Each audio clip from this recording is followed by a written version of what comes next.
Hello students, आप लोग को पता होगा कि हम लोग अपने क्लास में त्रिभुज के अध्याय के बारे में देख रहे हैं, त्रिभुज के बारे में देख रहे हैं।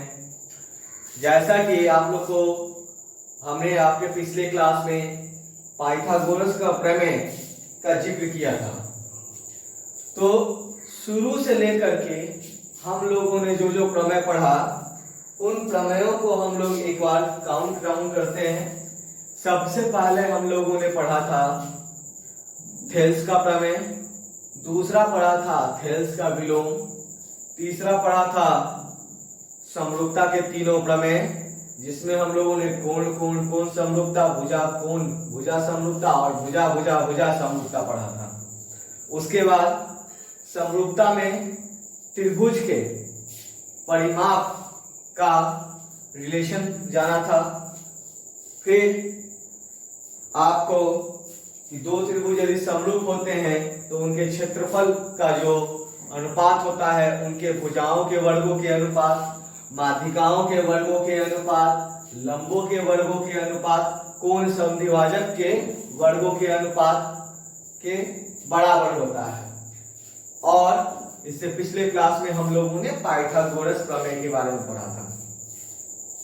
तो अभी तक हम लोगों ने जितना भी प्रमेय पढ़ा, यह सारे प्रमेय हमारे प्रश्नावली, हमारे दिए हुए किताब के प्रश्नों को बनाने में काफी सहायक होंगे। तो सर्वप्रथम यदि हम चाहते हैं कि हम अपने किताब के प्रश्नों को आसानी से बना सकें, उसको सुलझा सकें, तो उसके लिए जो भी प्रमेय आप लोग को बताया जाता है उसका जो रिजल्ट है, उसका जो गुण है, उसका एक एक बारीक बिंदु है, वो सब आपके जहन में, आपके दिमाग में बिल्कुल बैठा हुआ होना चाहिए। और मैंने आपको ये भी जिक्र किया था कि कुछ कुछ ऐसे प्रमेय हैं जो आपके परीक्षा में हर अल्टरनेट ईयर, हर साल, एक साल को छोड़ के दूसरे साल वो रिपीटेडली पूछता है 4 नंबर में। तो मैंने वैसे प्रमेय को भी आपके सामने पॉइंट आउट किया है ताकि आप उसे ज्यादा गौर से देखें। तो जैसा कि मैंने अपने पिछले क्लास में आपको पाइथागोरस प्रमेय के बारे में बोला, वो लगातार पूछा जाता है।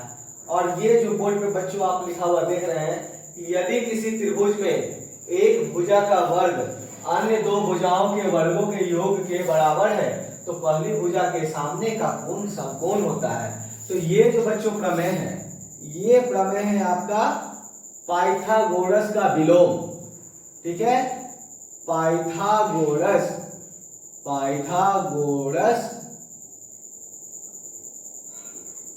का विलोम। अभी तक आप लोगों ने पाइथागोरस प्रमेय पढ़ा था, अब उसका विलोम। तो पाइथागोरस में हम लोगों ने क्या पढ़ा कि यदि त्रिभुज समकोण है तो समकोण के सामने वाला जो भुजा होता है उसका वर्ग अन्य दो भुजाओं के वर्गों के योग के बराबर होता है। तो इसके ठीक विलोम में हमको क्या बोला बच्चों कि यदि किसी त्रिभुज में एक भुजा का वर्ग अन्य दो भुजाओं के वर्गों के योग के बराबर है। तो हम एक बार फिगर से समझते हैं इसको। कहने का मतलब समझिए कि आपको ये फिगर दिया हुआ है बच्चों, यहां फिगर थोड़ा बना लेते हैं। ये फिगर कुछ इस प्रकार आपको दिया हुआ है, ए बी सी। इसमें समकोण का कहीं जिक्र नहीं किया है, समकोण 90 डिग्री का कहीं जिक्र नहीं है। इसमें सिर्फ बोला यदि किसी त्रिभुज में एक भुजा का वर्ग मतलब इसका वर्ग ले लेते हैं तो ये इन दोनों भुजाओं के वर्गों के योग के बराबर है। तो अगर हम इसको नोट करना चाहें तो क्या नोट करेंगे? इसके आधार पे दिया गया है कि त्रिभुज ABC में एक भुजा का वर्ग, तो मान लीजिए AC का वर्ग ले लिया, एक भुजा यानी एक भुजा का वर्ग यानी AC का वर्ग, एक भुजा का वर्ग हो गया, अन्य दो भुजाओं के वर्गों के योग, तो बाकी जो दो भुजा बचा यानी ये और ये, इसका वर्ग का जोड़, तो वर्ग यानी AB square plus BC square, वर्ग के योग मतलब जोड़ के बराबर है। तो पहली भुजा AC था, तो पहली भुजा के सामने का कोण समकोण होगा, यानी AC के सामने ये जो कोण बन रहा है B समकोण होगा, यानी B के हमको 90 डिग्री प्रूफ करना है। प्रमेय आप समझ में आ गया होगा कि भुजा का वर्ग अन्य दो भुजाओं वर्ग के वर्गों के योग के बराबर है, तो पहली भुजा के सामने का कोण समकोण होता है, यानी B पे 90 डिग्री प्रूफ करना है। तो दिया गया है, दिया गया के बाद हम लोग क्या लिखते हैं, जो प्रूफ करना रहता है यानी सिद्ध करना है ना। तो दिया गया है के बाद लिखेंगे बच्चों सिद्ध करना है। क्या सिद्ध करना है कि कोण B बराबर 90 डिग्री, ठीक है, कोण B 90 डिग्री होगा। तो इसको सिद्ध करने के लिए हमें कुछ रचना करनी पड़ती है, तो वो रचना क्या है वो देखते हैं। तो रचना में बच्चों हम लोग क्या करते हैं कि त्रिभुज PQR खींचा, जिसमें पहले खींच लेते हैं कि ये त्रिभुज PQR अलग से हमें खींचना है। PQR यहाँ पे आप दूसरा नाम भी दे सकते हैं, कोई जरूरी नहीं कि आप PQR ही लिखिए, आप अपने सुविधा के अनुसार नाम दे सकते हैं, ठीक है। PQR हमें इस तरह से त्रिभुज खींचना है, या PQR एक समकोण त्रिभुज खींचा, त्रिभुज PQR एक समकोण त्रिभुज खींचा, ठीक है, जिससे हमें इस ऐसा समकोण त्रिभुज खींचना है जिसमें कि आपका AB का वैल्यू PQ के बराबर हो जाए बच्चों, ये जो BC है ये QR के बराबर हो जाए।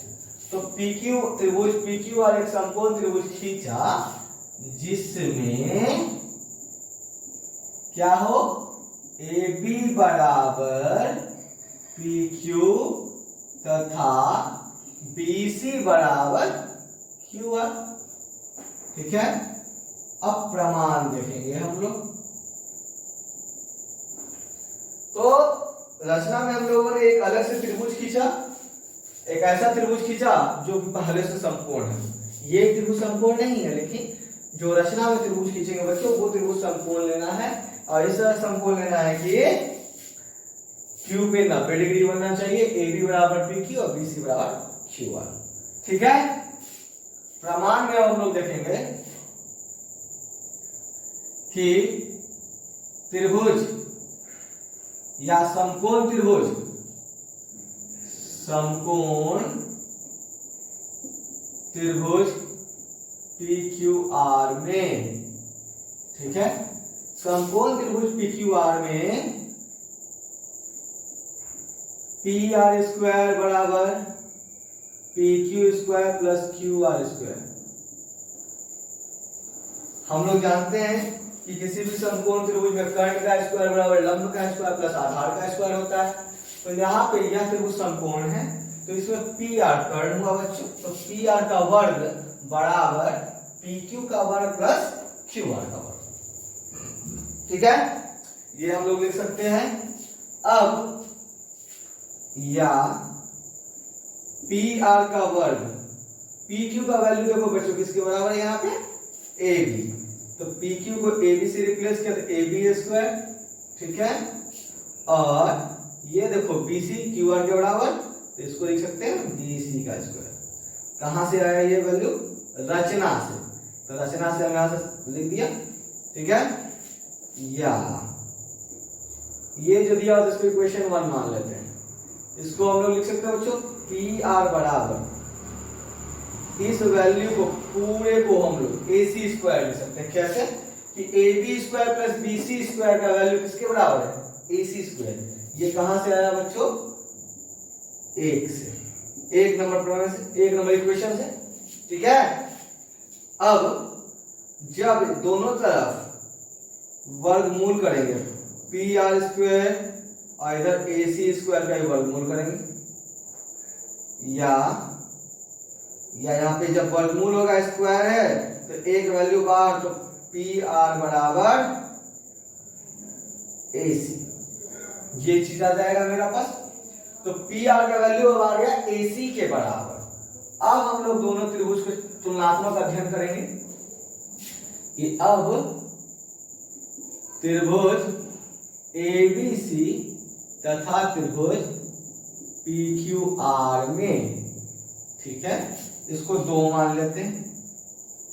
तो त्रिभुज ABC में बच्चों AB बराबर, अब PQ में PQ, AB बराबर PQ दिया हुआ है रचना के आधार पर, रचना से, ठीक है।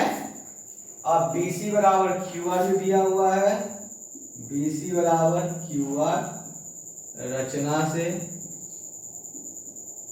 ठीक है। अब PR बराबर AC, PR बराबर AC, ये 2 नंबर आया, 2 से आया, 2 से। तो हम क्या यहाँ पे पाएंगे कि AB बराबर PQ, BC बराबर QR और AC बराबर PR, त्रिभुज की तीनों ही भुजाएं आपस में बराबर हो गई। जब ऐसा त्रिभुज जिसकी तीनों भुजाएं आपस में बराबर हो तो वैसे त्रिभुज को, त्रिभुज ABC सर्वांग सम होगा बच्चों त्रिभुज PQR के, किससे? SSS सर्वांग समता अभिगृहित से, सर्वांग समता के अभिगृहित से सर्वांग सम हो गया, भुजा भुजा भुजा सर्वांग समता अभिगृहित से। जब ये सर्वांगसम हो गया तो जो त्रिभुज सर्वांगसम होते हैं उनके संगत कोण, उनकी संगत भुजाएं आपस में बराबर होती हैं। तो यहां पे बच्चों PR और AC, तो यहां देखो PR के सामने बेटा ये Q है और PR किसके बराबर है? AC के बराबर, तो AC के सामने B है। इसका मतलब क्या होगा बच्चों? therefore एंगल Q बराबर एंगल B, और Q का मान पहले से कितना है? ये आया CPCT से, इसको हम लोग बोलते हैं corresponding part of congruent triangle, है ना। तो सिंस कि एंगल Q बराबर 90, Q 90 के बराबर है और Q बराबर तो B है, इसका मतलब therefore कोण B बराबर भी क्या होगा? 90 डिग्री। तो यही हमको बच्चों प्रूफ करना था कि B कितना डिग्री होता है? 90। तो ये हो गया आपका प्रमाणित। तो इस तरह से हम इस प्रमेय को सिद्ध कर सकते हैं, और यह भी प्रमेय बहुत अच्छा है और बहुत बार परीक्षा में पूछा जा चुका है। तो हम लोग इसको जरूर देखेंगे, अच्छे से देखेंगे और करेंगे भी।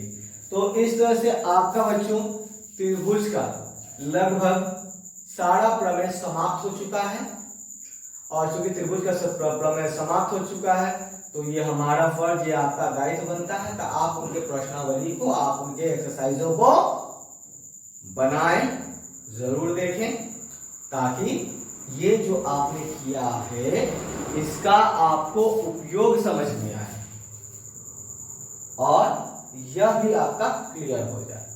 तो इसी के साथ हम आज का क्लास यही खत्म करते हैं, लेकिन हम आपके नेक्स्ट क्लास में त्रिभुज से रिलेटेड, आपके प्रमेय के आधार से रिलेटेड कुछ इंपॉर्टेंट क्वेश्चन के साथ आप लोग से जरूर मिलेंगे। तब तक के लिए आप लोग सारे प्रमेयों को बिल्कुल अच्छे से, शुरू से लेकर अंत तक सारे प्रमेयों को अच्छे से देखें, अच्छे से करें। तब तक के लिए आप अपना ख्याल रखिए।